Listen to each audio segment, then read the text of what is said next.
मैं सुशील कुमार शर्मा राजस्थान कला संस्कृति विशेषज्ञ संस्कार क्लास से चिड़ा यूट्यूब चैनल के माध्यम से आज का हमारा प्रमुख टॉपिक रहेगा राजस्थान के मेले।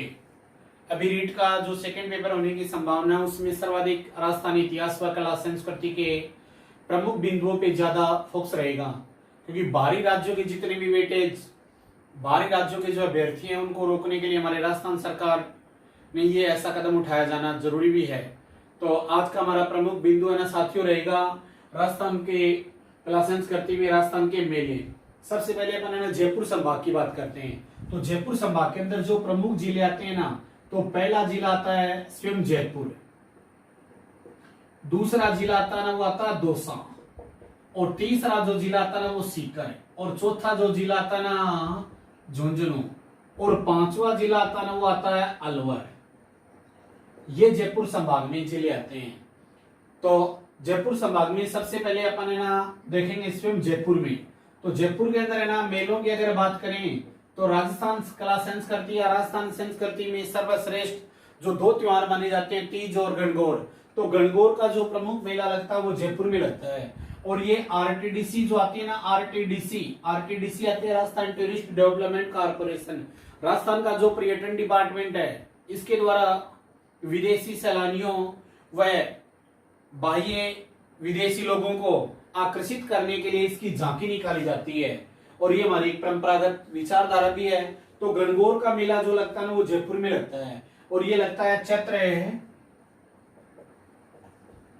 शुक्ल तृतीया, चैत्र शुक्ल तृतीया को ये मेला लगता है। आपको ध्यान रखना, एक बार सेकंड ग्रेड में ऐसा प्रश्न पूछा गया था राजस्थान में रंगीली गणगौर कहाँ की प्रसिद्ध है। तो राजस्थान में साथियों रंगीली गणगौर जो आती है वो राजसमंद जिले के अंदर नाथ द्वारा एक जगह आती है श्रीनाथ जी का मंदिर, और श्रीनाथ जी के मंदिर से जुड़ी हुई प्रमुख विचारधारा मानी जाती है। तो रंगीली गणगौर है राजस्थान में, वो तो कहाँ की आती है, श्रीनाथ जी की आती है, नाथ द्वारा में, नाथ द्वारा राजसमंद में है। और गणगौर की अगर बात करें तो गणगौर का जो पर्व आता ना, जो राजस्थानी संस्कृति का अंतिम त्योहार भी माना जाता है। 30 त्योहार बावड़ी ले डूबी गणगौर, एक ऐसी है ना घटना, एक ऐसी का कवितार्थ जो हमारे राजस्थान में प्रचलित है। तो उसके हिसाब से गणगौर है ना ये अंतिम त्योहार माना जाता है। और ये आता है ना आरटीडीसी द्वारा। अपन टॉपिक अपना क्या है, जयपुर, अपन मेले पढ़ रहे हैं। तो जयपुर संभाग के अंदर जयपुर जिले के अंदर गणगौर का मेला लगता है, और आरटीडीसी द्वारा चैत्र शुक्ल तृतीया। ये कंफ्यूज मत हो जाना, यहाँ पे है ना शुक्ल, तो ये विशेष ध्यान देना। फिर अगला जो माना जाता है ना जयपुर के अंदर, तो जयपुर के अंदर है ना एक बाणगंगा का मेला लगता है, बाणगंगा याद रखना। बाण माता ना राजस्थान में उदयपुर में, पहले अपन लोक देवियों का एक टॉपिक पढ़ चुके हैं, उस टॉपिक के अंदर है ना ये क्लियर हो चुका है। बाण माता का है ना वो मेवाड़ रियासत से संबंधित उदयपुर में मेला आता है, उदयपुर में उनका मंदिर बना हुआ है। जबकि बाणगंगा का जो मेला आता है ना वो बैराट क्षेत्र में, और बैराट के अंदर जो आता है ना वैसे ध्यान रखना बैसाख पूर्णिमा को ये मेला लगता है, बाणगंगा का मेला। तो बाणगंगा का मेला है वो कहाँ पे, बैसाख पूर्णिमा के दिन जयपुर में लगता है। तीसरा जो प्रमुख जयपुर का जो मेला लगता है ये आता है शीतला माता का मेला। तो शीतला माता का जो मेला आता है ना ये चैत्र कर्षण अष्टमी, चैत्र कर्षण अष्टमी, यहां से ध्यान देना। अपन ने ना पहले बास्योड़ा पर्व के बारे में विस्तृत अध्ययन किया था। तो बास्योड़ा जो आता ना, जैसे लोक देवी में पढ़ा है, शीतला माता के मंदिर पे जो पूजा की जाती है वो चैत्र मास के कर्षण अष्टमी को होती है, और उसी दिन एक पर्व मनाया जाता है, उस पर्व का नाम आता है बास्योड़ा पर्व। और बास्योड़ा पर्व है ना इसी दिन यहाँ पे मेला लगता है।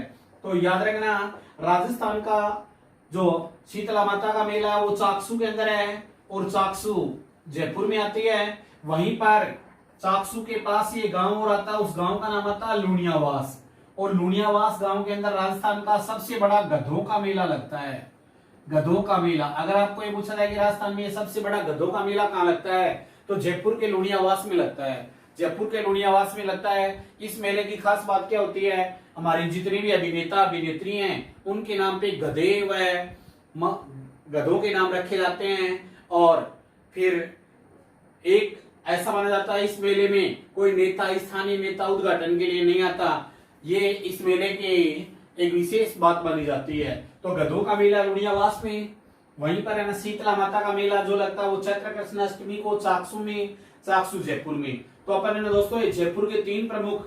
अब चौथा जो आता है ना वो गणगौर। गणगौर के बाद में आता तीज। तो तीज का मेला आता ना, ये प्रॉपर जयपुर शहर का है। जयपुर शहर का जो तीज का मेला आता है ये लगता है श्रावण शुक्ल तृतीया। श्रावण शुक्ल तृतीया को तीज की सवारी निकाली जाती है। तो ये अपने ने 4 देखो राजस्थान के अंदर है ना, अगर गणगौर और तीज का जो प्रश्न पूछा जाता है तो वो जयपुर। इसके अलावा कजली तीज का मेला अपन आगे पढ़ेंगे कोटा संभाग में। कोटा संभाग के अंदर बूंदी के अंदर लगता है कजली तीज का मेला। तो आज का ये प्रमुख है ना ये संभाग जयपुर जिले के ये प्रमुख मेले अपन ने पढ़े। अब जो अपना मेला आता है ना वो प्रमुख मेला अपन पढ़ेंगे आज अलवर के पढ़ेंगे। तो अलवर में है ना सबसे पहले एक तो जो मेला लगता है अलवर के अंदर, एक मेला तो आता है पांडुपोल का मेला। पांडुपोल का मेला आता है। और दूसरा जो मेला आता है वो आता है भ्रतरी का मेला। भ्रतरी का मेला आता है। और तीसरा जो प्रमुख मेला आता है, ये देखो 2 प्रमुख मेले देखेंगे अपन जयपुर में अलवर में। तो पांडुपोल का जो मेला आता है ना ये भाद्रपद शुक्ल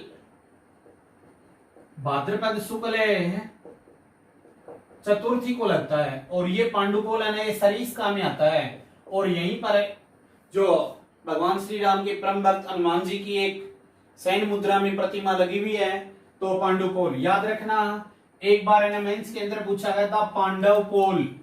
तो पांडव पोल है ना ये चित्तौड़गढ़ का जो किला आता है जिस किले का निर्माण चित्रांग मौर्य ने करवाया था, उस किले का एक प्रमुख दरवाजा, उस दरवाजे का नाम है पांडव पोल। और पांडुपोल एक जगह का नाम है जो अलवर जिले में सरिस्का में है।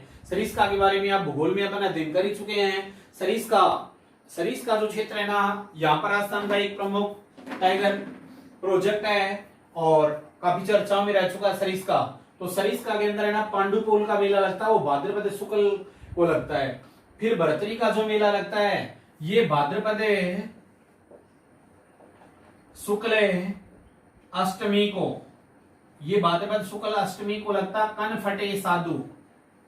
कनफटे साधु यानी जो योगी संप्रदाय माना जाता है, जो भरतरी के अनुयायी हैं और उनके कान यहाँ पर जो कान बिंदाई रखते हैं साधु लोग आते हैं, वो काफी तादाद में आते हैं, इसलिए कनफटे साधुओं का मेला कहलाता है। कौन सी जगह है? भरतरी का मेला। भरतरी के बारे में मैं आपको बताऊं, उज्जैन के राजा थे राजा भरतरी। जैसे अपन लोक संत के अंदर पहले इनके बारे में विवरण दे चुके हैं। फिर एक बार पुनः मैं आपको बताना चाहूंगा राजस्थान के ऐसे 2 लोक संत थे। ये तो मूलतः मध्य प्रदेश के माने जाते हैं। राजा भरतरी उज्जैन के अंदर इनका प्रमुख प्रशासन था। और दूसरे राजस्थान में झालावाड़ के गागरोन के एक राजा आते हैं, उन राजा का नाम था प्रताप सिंह, जो एक संत बने थे संत पीपा का संबंध। तो ये है ना भरतरी राजा के बारे में अपन। तो ये अलवर और जयपुर के मेले आ गए। अब अपन चलते हैं सीधे सीकर में। तो सीकर के मेलों की अगर बात करें तो पहला जो मेला आता ना ये आता है जीण माता का मेला। और दूसरा जो प्रमुख मेला आता ना ये आता है खाटू श्याम जी का मेला। जीण माता का मेला और खाटू श्याम जी का मेला। और वहीं पर एक मेला और आता बैरुजी का मेला। ये राजस्थान में देखो 3 मेले प्रमुख सीकर जिले की बात करें तो जीण माता का जो मेला लगता है ना साल में नवरात्रा 2 बार आते हैं। हालांकि गुप्त नवरात्रा भी आते हैं। तो नवरात्रा में साल में 2 बार आते हैं। एक महीना तो होता है आसीवन का महीना और दूसरा महीना आता है वो आता है चैत्र महीना।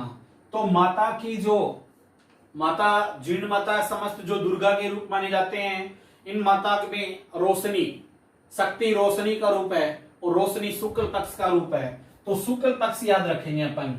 शुक्ल पक्ष के अंदर लक्खी मेला लगता है जीर्ण माता के अंदर। और राजस्थान में ढाई प्याला शराब वो भी कौन सी लोक देवी की चढ़ा जाता है? जीर्ण माता की। और सबसे लंबा गाथा गीत भी कौन सी लोक देवी का है? जीर्ण माता का। अब उसके बाद में देखेंगे खाटू श्याम जी का। तो महाभारत के अंदर एक प्रमुख जो बब्रिक थे, उन्हीं बब्रिक को राजस्थान के अंदर खंडेला के राजा ने उनका मंदिर स्थापित करवाया था। और इनका जो मेला लगता है खाटू श्याम जी का मेला, खाटू श्याम जी का मेला ना फागुन के अंदर जो द्वादशी आती है शुक्ल पक्ष की, यानी होली के 3 दिन पहले इसका फाइनल मेला माना जाता है। हालांकि ये एकम से ही शुरू हो जाता है और ये लक्खी मेला है।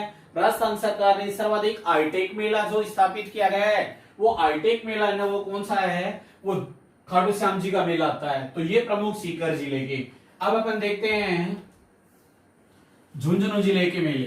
तो झुंझुनू जिले के अंदर ना पहला पहला जो मेला लगता है ना वो लगता है सुंदरदास का मेला। सुंदरदास का मेला ना ये झुंझुनू जिले के अंदर गाडराटा एक जगह आती है खेतड़ी से आगे, उस गाडराटा क्षेत्र में लगता है सुंदरदास का मेला।